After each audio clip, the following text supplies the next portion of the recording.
மாமியார் மருமகள் மாயாஜால சண்டை. எப்போதும் நீ என் கட்டளையை கேட்கவே மாட்டேற. சாப்பாடு கூட சரியா செய்யல. தினமும் காலையில் சீக்கிரம் எழுந்திரிக்கிறியான்னு பார்த்தா அதுவும் இல்லை.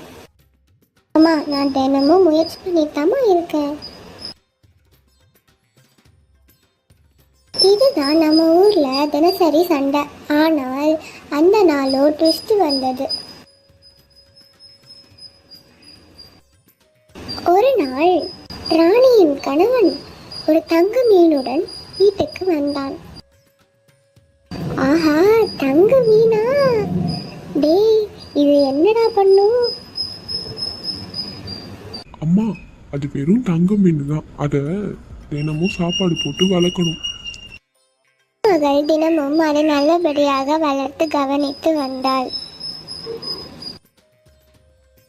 ஒரு நாள் மாமியாரும் மருமகளும், ஏண்டி ராணி, ராணி மாதிரி இருந்தா மட்டும் போதுமா? வீட்டு வேலை யாரு செய்யறது? சரிம்மா, தோ செய்யறேன். தங்க மீனுக்கு சாப்பாடு போட்டுட்டு வந்து. இந்த சண்டையை பார்த்த தங்கமீன் திடீரென ராணிக்காக ஒரு மோதிரத்தை தன் வாயிலிருந்து துப்பியது. ஆஹா, இது தங்க மோதிரம்! அடடா, இது ஒரு தங்க மோதிரமாச்சே! இது எப்படி இந்த தங்க மீன் கிட்ட இருந்தா வந்துச்சு? சரி, நானும் ஒன்று கேட்டு பார்க்குறேன். ஏ தங்க மீன், எனக்கு ஒரு மோதிரத்தை தூக்கி போடு. தங்க மீன் எதுவும் செய்யாமல் தண்ணிக்குள் நீந்தி சென்றது.